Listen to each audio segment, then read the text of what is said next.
সম্ভাবনার কথা আগেই জানা যাচ্ছিল এবং গতকাল থেকেও যেটা আমরা বারবারই দেখিয়েছি, এবিপি আনন্দ দেখিয়েছে যে সম্ভবত 28 তারিখ চূড়ান্ত তালিকা প্রকাশিত হতে চলেছে এবং নির্বাচন কমিশন সূত্রেও এই মুহূর্তে সেই খবরই জানা যাচ্ছে যে চূড়ান্ত তালিকা প্রকাশের দিন আরো 14 দিন সেই সময়সীমা পিছিয়ে গেল, অর্থাৎ 28 ফেব্রুয়ারি চূড়ান্ত ভোটার তালিকা প্রকাশিত হতে চলেছে। আরো একবার কথা বলবো, রুমা পাল সরাসরি রয়েছেন আমাদের সঙ্গে। রুমা, কিছুক্ষণ আগেও যেরকম তুমি আমাদের জানাচ্ছিলে যে 1 মার্চের পরেই ডেপুটি ইলেকশন কমিশনার তিনি রাজ্যে আসবেন, অর্থাৎ চূড়ান্ত ভোটার তালিকা প্রকাশ এবং তারপরেই নির্বাচনের নির্ঘণ্ট সংক্রান্ত যাবতীয় যে প্রস্তুতি সেটা শুরু করে দেবে নির্বাচন কমিশন।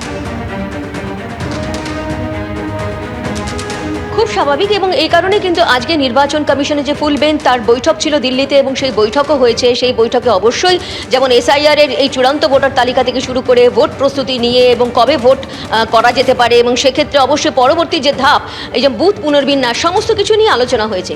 এর সঙ্গে আরেকটা বিষয় বলে রাখি, এই যে 8505 জন যে অফিসার দেওয়ার কথা ছিল সেই বিষয়টা কিন্তু আরও একবার পরিষ্কার করে দিই যে এই তথ্যটা সামনে আসছে যে এই 8505 জন যে অফিসারের কথা বলা হয়েছিল আদালতের নির্দেশে যে রাজ্যের তরফ থেকে পাঠানো হয়েছিল তাদের নিয়োগ নিয়ে কিন্তু ধোঁয়াশা দেখা দিয়েছে। একেবারে সঙ্গে থাকুন রুমা, এবং যে খবর এই মুহূর্তে আপনাদের জানাচ্ছি যে চূড়ান্ত ভোটার তালিকা প্রকাশের দিন যেটা 14 ফেব্রুয়ারি যে তালিকা প্রকাশ হওয়ার কথা ছিল সেই সময়সীমা আরো 14 দিন বাড়লো।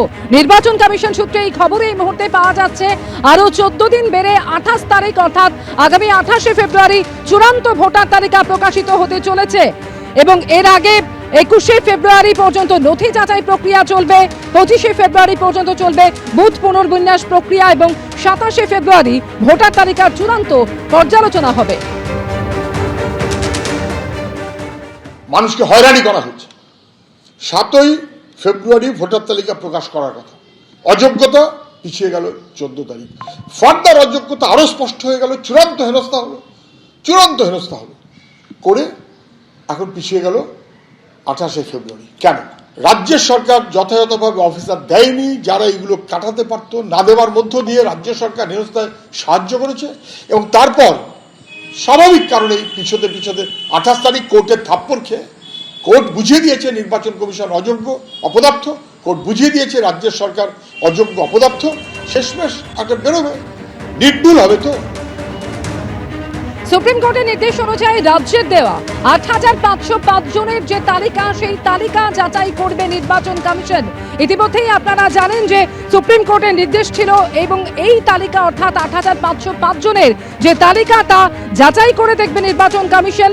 8500 অফিসারের পরিচয় যাচাইয়ে বায়োডাটাও চেয়েছে কমিশন। গ্রুপ বি অফিসার বলে রাজ্যের তালিকায় লোয়ার ডিভিশন ক্লার্ক, এরা কি গ্রুপ বি গ্রেডের অফিসার তা জানতে চেয়েছে নির্বাচন কমিশন। এমনই সূত্র মারফত খবর, রাজ্যের তালিকায় অনেক আরো আছে, তারা কিভাবে মাইক্রো অবজারভার? 8500 তালিকায় প্রশ্ন, চিঠি দিয়ে বায়োডাটা চাইল কমিশন। রাজ্যের উত্তর না পাওয়া পর্যন্ত তালিকা থেকে কাউকে নিয়োগ নয় বলেও সূত্রের খবর।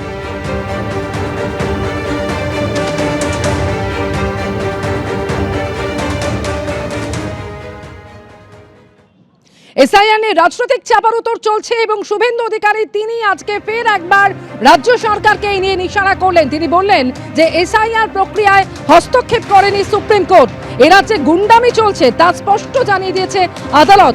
গ্রুপ বি বলে গ্রুপ সি অফিসারদের দেওয়া হয়েছে। 8500 অফিসারের তালিকায় অসংখ্য অসভ্যতা রয়েছে। নির্মাণ সহায়ককেও গ্রুপ বি অফিসার বলে চালিয়ে দেওয়া হয়েছে। অবসরপ্রাপ্তকে গ্রুপ বি অফিসার বলে তালিকায় নাম দিয়েছে সরকার। সুপ্রিম কোর্টের সঙ্গেও যে এই সাহস দেখাবে তা ভাবতে পারেনি, মন্তব্য শুভেন্দু অধিকারী।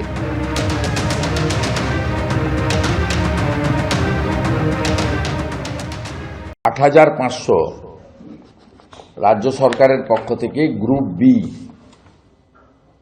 অফিসার দেওয়ার কথা 9 তারিখে বলা হয় নদিয়া জেলায়। এটা তো কোর্ট কন্টেম্প্ট, যে কেউ সুপ্রিম কোর্টে যেতে পারেন, কারণ এই যে গ্রুপ বি অফিসার বলে যাদের দেওয়া হয়েছে এরা অধিকাংশই গ্রুপ সি, এমনকি পঞ্চায়েত স্ট্যাটুটারি বডি যে পঞ্চায়েত সেখানকার কর্মচারী দেওয়া হয়েছে এবং গ্রুপ এও দেওয়া হয়েছে নির্মাণ সহায়ক, অসংখ্য মিথ্যা এবং অসত্য এবং গাইডলাইন ভায়োলেশন করে তারা এই কাজটা করেছে। এই নদিয়া জেলার সিরিয়াল 556 থেকে 536 এখানে নির্মাণ সহায়ক, স্বায়ত্তশাসন বডি, স্ট্যাটুটারি বডি, জিপিতে কাজ করেন। এরকম অসংখ্য নাম এখানে দেওয়া আছে। রিটায়ার্ড ব্যক্তি serial number 434 Swapan Kumar Biswas retire করে গেছেন, তার নামও মুখ্যমন্ত্রীর বাহিনী তাবেদার বাহিনী পাঠিয়ে দিয়েছে। তৃণমূল কংগ্রেস, তার নেত্রী, তার সরকার মানেই দুর্নীতি করবে, মিথ্যাচার করবে, অসত্য বলবে। এবিপি আনন্দ, এগিয়ে থাকে, এগিয়ে রাখে।